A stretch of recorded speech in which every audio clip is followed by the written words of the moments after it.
Bonjour à tous. Souvent des personnes m'ont posé cette question. Mais pasteur, comment faire lorsque nous sommes dans les difficultés pour reprendre des forces et reprendre goût à la vie?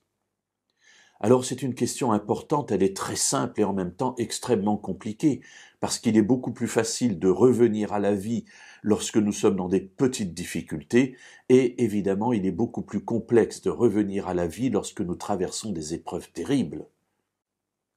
Nous trouvons dans la parole de Dieu un conseil qui nous est donné et qui, je crois, peut répondre à cette question.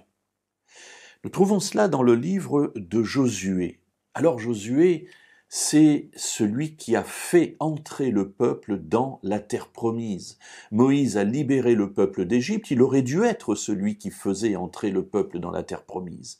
Mais vous vous souvenez qu'à cause de la désobéissance du peuple d'Israël, ils ont erré pendant 40 ans et Moïse lui-même est mort à la sortie du désert juste avant d'entrer dans la terre promise. Et c'est Josué qui va le faire.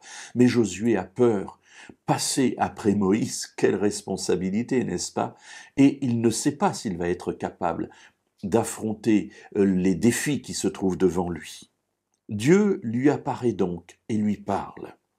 Et au chapitre 1er et au verset 5, il lui dit « Nul ne tiendra devant toi tous les jours de ta vie. Je suis avec toi comme je l'ai été avec Moïse. Je ne te délaisserai pas, je ne t'abandonnerai pas. » Alors que tirer de cette parole? Bien quelque chose relativement simple finalement. Ici, Dieu lui fait une promesse. Nul ne tiendra devant toi tous les jours de ta vie. Ne t'inquiète pas. Pourquoi? Eh bien, je suis avec toi comme je l'ai été avec Moïse.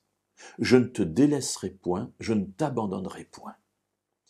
Je suis avec toi comme je l'ai été avec Moïse. C'est-à-dire que Dieu encourage, demande à Josué de regarder en arrière la manière dont il a marché avec Moïse, dont il a soutenu Moïse, dont il a conduit Moïse.